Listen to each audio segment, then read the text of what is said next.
Hi kay Aldrin TV, shoutout sa'yo. Sabi niya, "Hi po, sa akin po ma'am, ipinanganak po ako noong 1994, pero na-registered po ako noong 2015." Yan.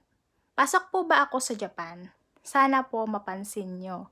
Yan, buti na lang talaga nag-update ulit ako ng YouTube channel ko kasi sobrang tagal kong natenga.